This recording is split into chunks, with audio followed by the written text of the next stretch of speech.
In this video, I'm going to show you the best hip opening exercises. If you feel you're getting tight in the hips or you're experiencing some aches and pains in that area, these exercises are simple. They're all done seated on a mat and you can do them, take your time, but they don't take too long, but they will really help to open up your hips. If you're not yet subscribed to my channel, please hit the subscribe button and also the bell to be notified when I post a new video every Tuesday. So if you're a woman who's perimenopausal or menopausal, one of the areas that we can start to experience aches and pains is the hip area. We get it in the shoulders and the neck and the back and the hamstrings as well, but the hip seems to be a really common one. So these simple exercises will just help alleviate some of that discomfort, but also work towards loosening up the hips as well. So we're going to start in a lunge position.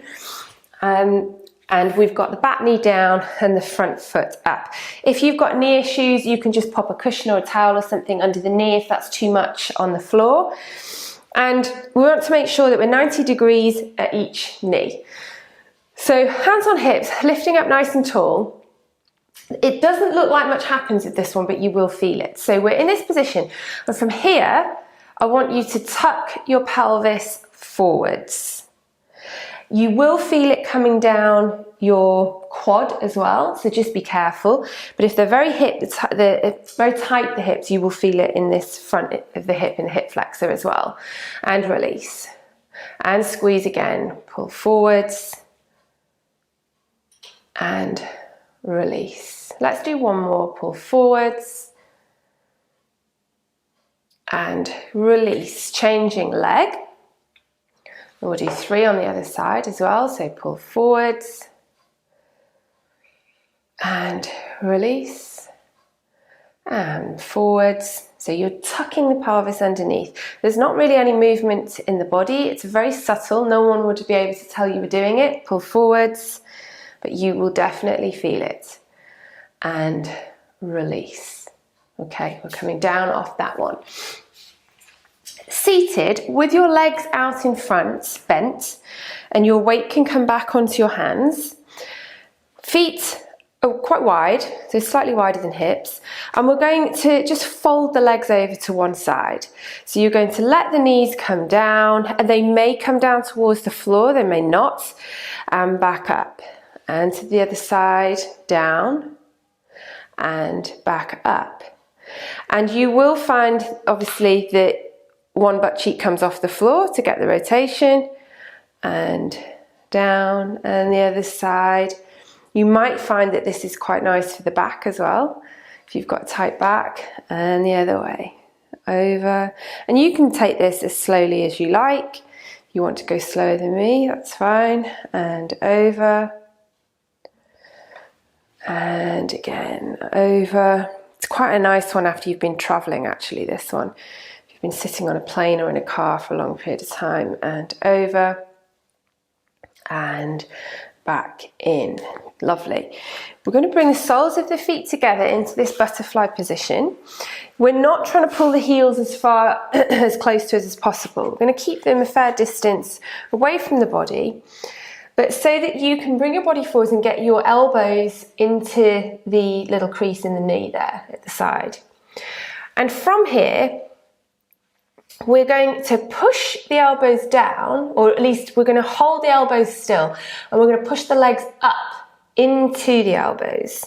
So you will feel this in here, in the hips, push up, 2, 3, 4, 5, 6, 7, 8, and relax. Take your hands behind and open your legs. So let the knees drop down. And then come forwards again, elbows into the knees, and we're going to push the knees up, so as hard as you can. Squeeze 1, 2, and let the elbows hold the knees where they are, but keep pushing the knees into the elbows. 7, 8, and relax, and take the body back, open the legs. Let's take that one more time. Elbows in and squeeze up. 1, 2, 3, 4, 5, 6, push, squeeze, 7, 8, relax, and take the hands back and let the legs open. So you should feel after that pushing the knees against the elbows that the hips are starting to open a little bit more. It's called PNF stretching, and it's normally done with a partner, but this is one way that we can do it ourselves, where we're applying pressure and squeezing, and then that helps to release the other way. So hopefully that one you can feel it. Bring the knees together, you might feel that. And then we're going to turn, bringing your right leg in front and body forwards a little bit so you can get the other leg out behind you. So if you're very tight in the hips, you may need to take your body down for this one so that you can get your leg out behind you. If you can manage that, you can bring the body up. So your right butt cheek should be on the floor. We're not coming off into this position. Keep your right butt cheek on the floor. This leg's folded in and this leg is coming out to the back. Now, you may not have the knee off to begin with. The knee may be down. That's fine. As long as you're feeling a stretch here, and you want to keep the body facing this knee at the front. So your hands will be either side of the knee, chest towards the knee. This leg has gone out behind you. And you can then progress, if you find this eventually more comfortable, to straightening the leg so that the knee inevitably will come off the floor. And that's a much stronger stretch in the front of the hip. From there, if you're already in that position, you can work towards getting this hip down towards your heel, but keeping your back leg straight. Keep the body lifted if you're up. Shoulders are relaxed always. Try not to be here. Keep the shoulders down, using the upper back, and just gently stretching there. Nice deep breaths.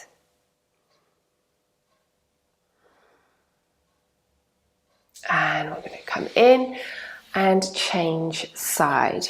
So folding the other leg in front of you, hands either side of that knee. Make sure the chest is facing that knee, and extend your other leg out behind you.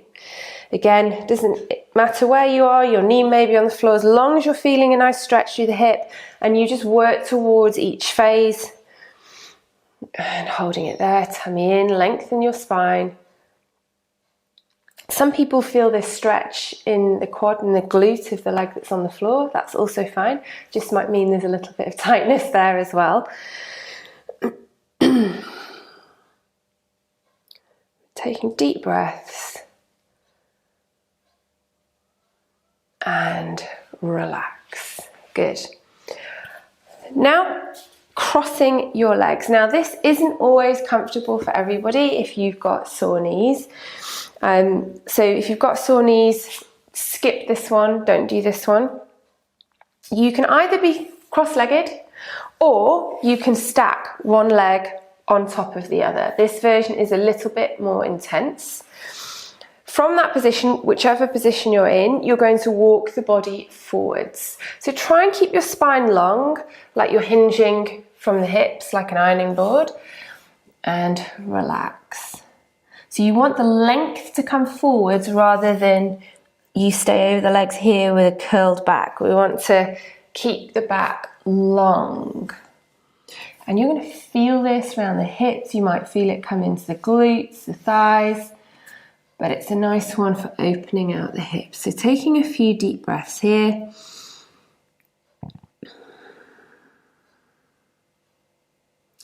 Now try and relax on the exhale. So you might be gripping somewhere in the legs or the glutes. Just try and relax. And walking the hands back. And we're going to change leg. So whichever leg was on top, put the other leg on top, or if you're cross-legged, cross it the other way. Can sometimes be a little bit challenging for the brain. So taking that other leg on top, and again, walking the body forwards. So now you'll feel more of a stretch the other side. So the leg that's on the top, that's where you tend to feel more of a stretch. And just relax. I say just relax. I know it's not easy to relax when you're stretching, not always. But taking deep breaths, paying attention to what the body is doing and how it's feeling. Never forcing the body to do something, so just gently encouraging it, breathing to help it relax into the position. And then walking the hands back and unraveling your legs. Sitting cross-legged, all with the legs out straight, lengthening up, little side bend. Keep both sitting bones on the floor, and up, and the other way, stretch. And one more each side, over, and the other way, over, and open. So I hope you found those 4 exercises helpful. Hope the hips are feeling a little bit looser. You can practice those as regularly as you like, depending on how you're feeling. And if you enjoyed that video and that workout, that stretch session, please do go and check out some of the other stretch sessions, workouts, videos on this channel, and let me know in the comments below how you found this video. And if you want more support with your workouts from me and our amazing Breaking Ballet community, please do come and join us backstage, where we will be cheering you along, providing you with workout calendars so that it removes all the decision making from your day in terms of your exercise. So you're not procrastinating, making excuses, you're just putting aside 10 to 15 minutes a day to follow a calendar. It's doable, it works, it's effective, and we can't wait to welcome you backstage.